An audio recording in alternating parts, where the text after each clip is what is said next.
what is the red pill? Can you explain this to me? And you really, I mean, we've got to give credit to you as the person who coined the term as it is used as it pertains to gender dynamics.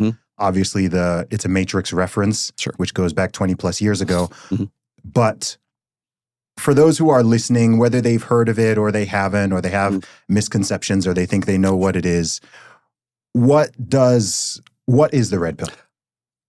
To me, what the red pill is intersexual dynamics, which is exactly what you were saying before. I'll tell you a quick story. Please do.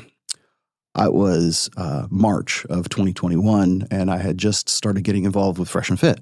And I think we were into our third show, and I was interviewed. I still have this clip today. I use this as an intro sometimes on my own show.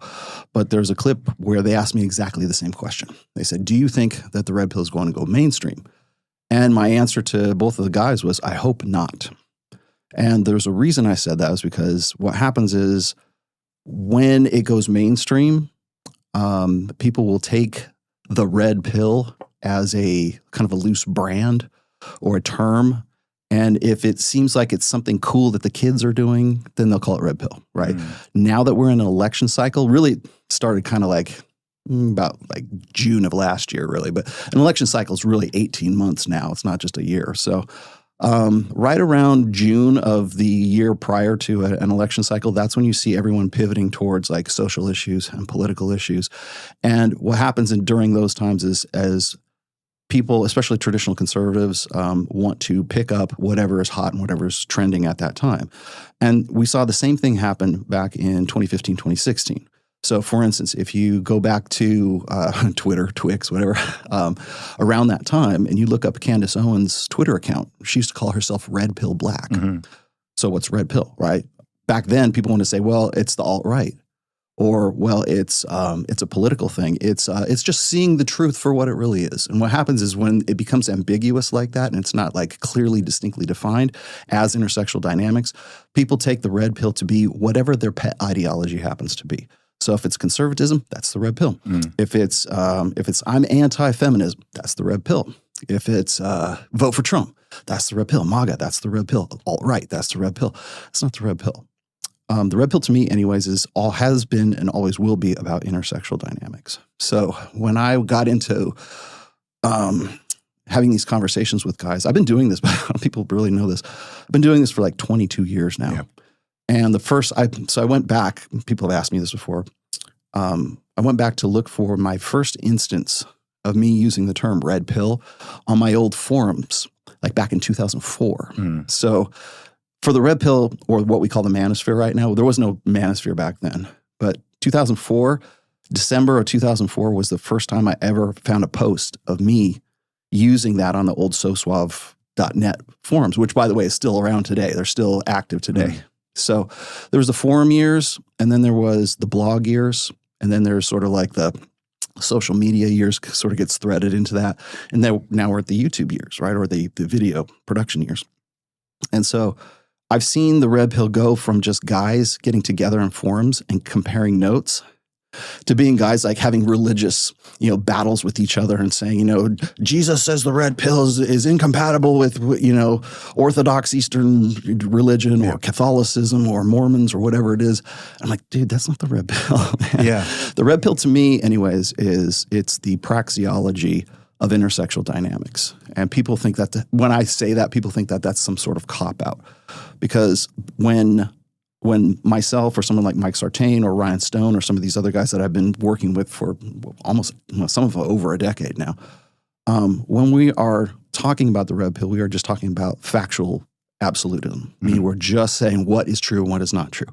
How you use that truth, and it's really sort of a pursuit of truth is what it is. Praxeology outside of sort of the economics definition, there's two definitions. There's the economics definition and then there's the classical Greek definition, which is a praxeology is the study of human behavior in that human behavior has purpose, has intent, there's a reason why we do those things. It's not about good. It's not about evil. It's not about what's right, what's wrong. It's not even about what's best practices. It's just getting to the point, finding out why we do what we do. And in The red pill sense, that's about intersexual dynamics. It's about male nature, female nature, evolutionary psychology, sociology, neurology, endocrinology. How many ologies do we have, you know? And so it's a very, very broad spectrum, because when you think about how many ways intersexual dynamics crosses into all these like subfields, when people ask me, they say, well, what's the red pill? Give me the elevator pitch for the red pill. There is no elevator pitch for the red pill, because it's like a college major. Yes. It's not a bumper sticker. It's not something you just slap on the back of your car and say, I'm red pill, right? So when I'm talking about red pill, I'm talking about like empirical, factual absolutism about the things that are, not the things that should be. Mm-hmm. The problem is right now, there's too many people who want to jump into this space and say, this is what should be. So I don't talk about best practices. I talk about what is. Yes. So when people say, well, you know, the red pill is this or the red pill is that, it's like, no, you haven't been in this field long enough to understand what a praxeology is, or I what find most people who talk are. about it and who criticize it now, it's very clear they first came across the term sometime in the last 2 years. Yeah. Well, people think that the red pill begins and ends with Andrew Tate and Pearl Davis. Mm-hmm. That's what they think. And when I listen to personalities like Destiny say, oh, the red pill's dead, it's over now. I'm like, no, dude, it's been going on for, at least in my case, for the last 22, 23 years. Yeah. You simply don't have the depth of knowledge of how we even got to this point in the first place. Because if it makes if it gets click-through rate, you know, if it gets eyes on the screen, if it gets audience retention, if it gets impressions on YouTube, then that's the new hot topic and everybody wants to be a part of it. The good news is that these things come in cycles. So during 2015, 2016, that election cycle, red pill was whatever people wanted to make it. In 2019, 2020, everybody wanted to pivot out of red pill and wanted to get into social issues and MAGA this and alt-right that. And now we see exactly the same thing happen. So that's when I was talking to Myron and Fresh in March of 2021.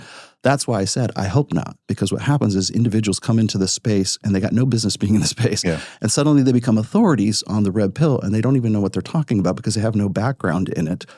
And for the red pill to remain about the facts, about empirical, reality, about the data, about the stats, about the praxeology of the red pill, it kind of has to stay underground. Yeah. It has to, or underground, maybe that's not their term, but it has to be in some way like non-mainstream. Right? Yeah, well, it gets corrupted otherwise. I mean, one question I was wondering from your perspective, I mean, firstly, how much do you care about sort of owning that term? Is that something, do you get annoyed when you see the term being misused or just sort of being used as a pejorative or just being thrown in this way? It gets into gatekeeping. It gets into a lot of gatekeeping stuff. And some people, we've had discussions about this before in some of the groups I'm in.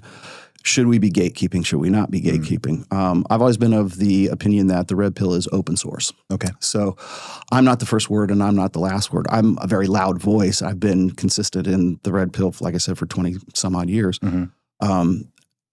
So I'd like to think I have at least some sort of authority in this. I have some sort of recognition and some sort of definitely some notoriety in this. But I'm not the last voice. I'm not the first voice. I'm not the last voice. And by the way, Andrew Tate and Pearl Davis are most definitely not going to be the first or the last either. Well, so same with Myron and Fresh, right? It's interesting with Tate because Tate, as far as I know, doesn't even call himself. Not anymore, but did he? What's interesting? Oh yeah. Okay, fair enough. Yeah. I did some of the earliest interviews with Tate. People don't understand my background and my history with Tate. When people say, "Oh, Rollo threw Tate under the bus" or whatever, I'm kind of Tate agnostic right now. But I did some of the earliest interviews with Tate on my own channel back in 2017 and 2018. Okay. And so I've known him. I've known Tristan for probably longer than anybody who wants to tell you they went to high school together with him, which they didn't, right? So back in the day, he definitely wanted to be red pill. He was part of our red pill. Well, what was the manosphere back then? He was definitely part of that group. And then Tate morphed into the Tate that we know from 2020 on, and so he became. He sort of metamorphized into something that we think of as Andrew Tate right now. But back then, he definitely he called himself Red Pill even on my show. So, but now, of course, what happens is once we get into an election cycle and everybody wants to pivot away, now everybody's Red Pill adjacent, right? And to me, that's fence riding. Quite honestly, I'm Rollo Tomassi. I am the Red Pill. Yeah. Like there's no adjacent for me. There's no I'm going to pivot out into, I don't know, make a fishing channel or something. That's not going to work for me. So